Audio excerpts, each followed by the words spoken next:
நடிகர் ரஜினிகாந்த் தனி கட்சி தொடங்கினால் அவரால் செயல்பட முடியாது என பாஜக மாநில தலைவர் தமிழிசை சவுந்தரராஜன் தெரிவித்துள்ளார்.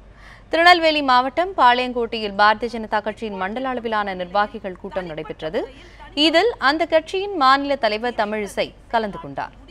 பின்னர் செய்தியாளர்களை சந்தித்த அவர், நடிகர் ரஜினிகாந்த் அரசியலுக்கு வருவது குறித்து தீர்க்கமான முடிவுகளை எடுக்க வேண்டும் என அமித்ஷா அறிவுறுத்தியுள்ளதாகவும், யாருமே போர்க்களத்திற்கு நேரடியாக சென்று வெற்றிகளை குவிக்க முடியாது என்றும் அதற்கு பயிற்சி தேவை எனவும் கூறினார்.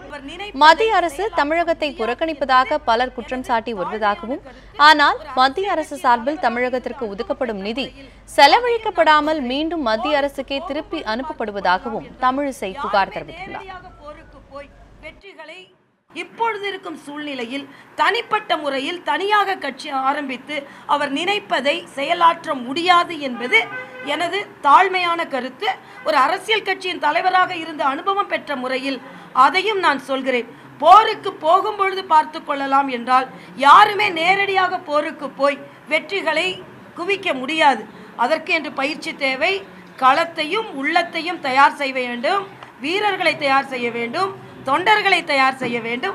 ஆக அப்படி இருக்கும் பொழுது நேரடியாக போருக்கு என்று அண்ணன் சொல்வது, ரஜினி சொல்வதை மாற்றி தனிக்கட்சி தொடங்கினால் அவர் என்ன நினைக்கிறாரோ அதை செயலாற்ற முடியாத ஒரு சூழ்நிலை வரும் பட்சத்தில் பாஜக ஊழலற்ற நிர்வாகத்தை கொடுத்து கொண்டிருக்கும் கட்சி என்ற விதத்தில் நாங்கள் அழைக்கிறோம்.